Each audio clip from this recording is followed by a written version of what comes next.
Hello from KOLN. This is my my third day here. I arrived 2 days ago. Yesterday I didn't do absolutely anything because I was tired. I had a lot of catch-up work to do. I had to edit a lot. And for today is like my third day, and it's also actually my last day because tomorrow I'm leaving to Dortmund. So today I've decided to take a cruise along the Rhine, I think it's called. Pronounced, yeah. I know the name, but I don't know how it's pronounced in English. Yeah, so it was really interesting because I've walked from my apartment. I wanted to take a, how do you call that, an electric scooter, but I didn't like it because I cannot film when I'm on that. So then I've decided to just ditch it, and then I walked for around 2 kilometers from that direction. I went over there and then I embarked on this cruise. It's really interesting. I paid for this 12 euros, and what's really nice is that in this moment there are only 15 people, if you can imagine that, 15 people on the whole ship.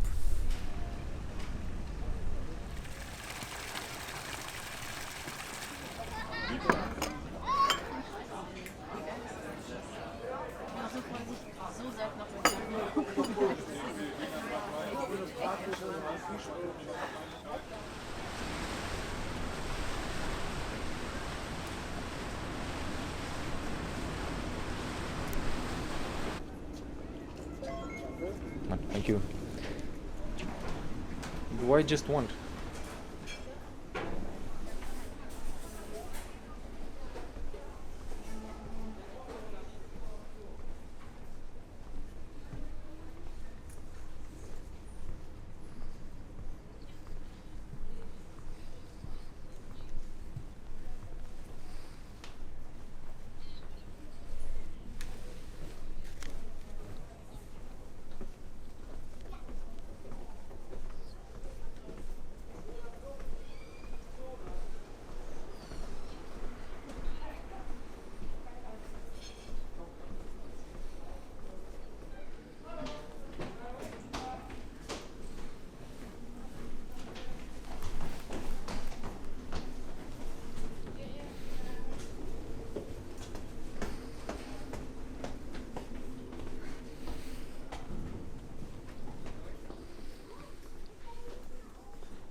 As you can see, not all tables are available, only the ones near the edge over there.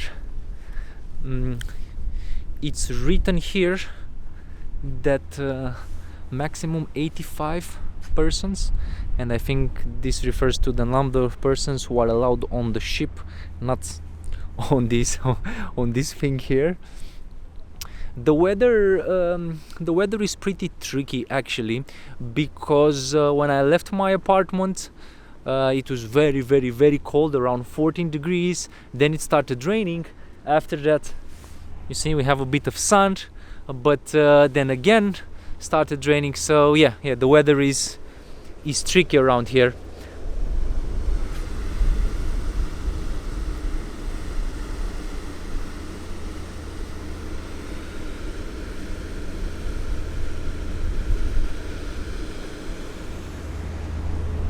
I have a thing for cruises. The last time I was on a cruise, it was in 2019. Well, I was with Valentina. We were in France, and then we decided to take a romantic dinner on the river. And it was really interesting. I could have done the same thing here, but I said that it's not worth it because I'm alone, and a romantic dinner all by myself, it doesn't make any sense. And the price was around 70 euros per person, which is a bit more expensive compared to what we experienced in Paris. In Paris, I think it was 40 to 45 euros. The food was okay, accessible. The idea is that you go on a cruise like this and you eat not necessarily for the quality of the food, but for the experience itself. What's nice, as you saw in the first shots, you are not allowed to go downstairs, you're not allowed to be inside. The cruise only operates here outside. You can buy things from here. Let's see which are the prices. For example, for a mineral water, 2.5 euros. A Red Bull, a big one, I assume is free. I don't know, 3.6, yeah, 0.25. I had a coffee before I boarded the cruise, and the coffee was, if I'm not mistaken, 3.6 euros, but it was in a very, very, very touristic place, and it made sense. Here you can see just how broad the River Rhine is. Between Roman times and the middle of the 19th century, there was no permanent bridge across the Rhine. So for centuries, the river was a nearly insurmountable obstacle. And in a way, in the minds of many Cologne residents, it still is to this day. The people of Cologne divide their city into the left bank and the right bank. The left bank, the side with the cathedral, the old town centre, and the Romanesque churches, is the original, historical, the real Cologne. The right bank is lovingly referred to as the Scheelzig, literally the cross-eyed side, which is another way of calling it the wrong side. It may be that this distinction between the two banks of the Rhine, between two entirely distinct regions, dates back to Roman times, when the Rhine was the border between the Roman Empire and the area inhabited by the Germanic tribes. As for the restrictions, there are the normal ones, like you need to keep the distance and you need to have the mask every time when you're inside there. Like for example, when you come up, when you go, you need to wear the mask. You have some those things, the gel to disinfect your hands. So the completely normal things that happen throughout all Europe now, right now, in this moment.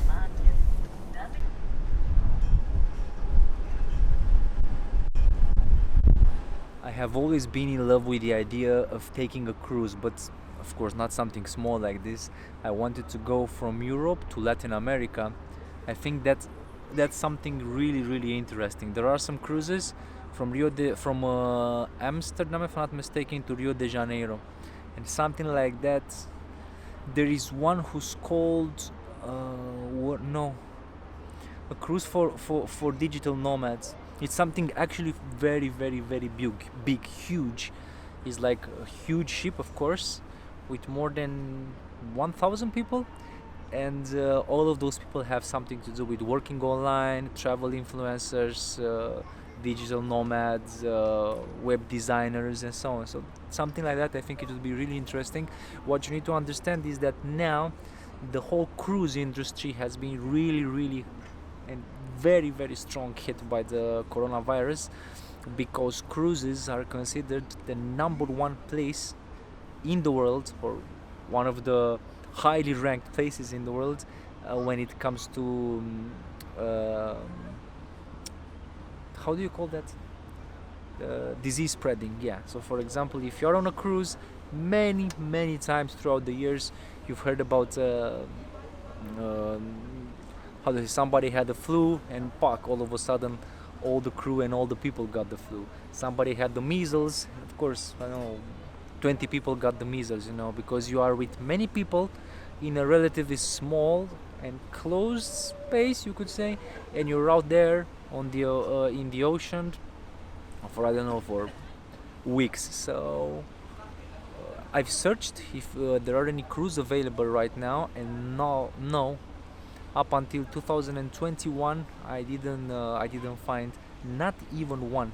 But this is something that I want to do, and I don't want to wait up until I'm going to be old, because that many people say that cruises are something you must experience when you're more than 60, more than 70. No, I want to have a cruise, a transatlantic cruise, right now in the next 3-4 years. That's very high on my list. And this is an area exactly here on the riverfront, which is very similar to what you find in Amsterdam. like is really interesting. You see the small colored buildings. We need to go to the cathedral, so we are going to take this route. Hopefully it's okay. Yes, so what I wanted to tell you about the whole coronavirus situation here. So I come from a country in Romania. Now the situation is not so good.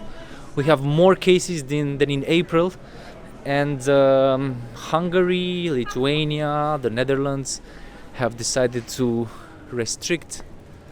put restrictions for people coming from Romania.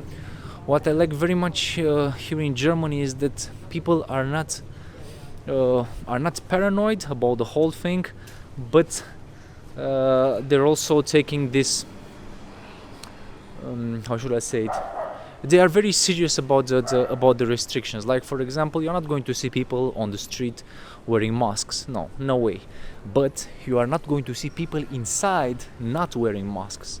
So I like this very much, and I find it to be the best way. In Romania, the government is fighting the people. The people are fighting the government because they don't trust the government. But from my point of view, you don't need, it's not mandatory for you to trust the government in order to see that the situation is pretty bad all over the world, and the measures that, let's say, my government wanted to impose are measures that have been imposed all over the world.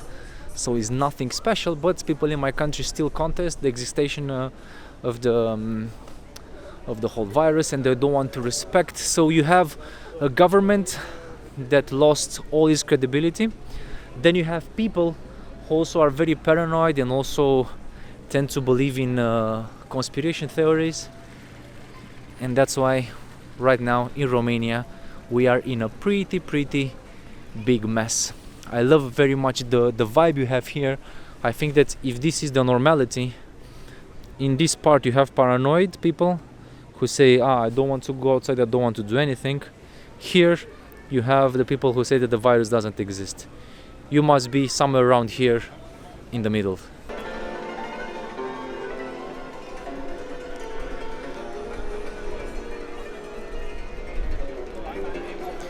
I think this is by far one of the most impressive buildings I've ever seen in my life.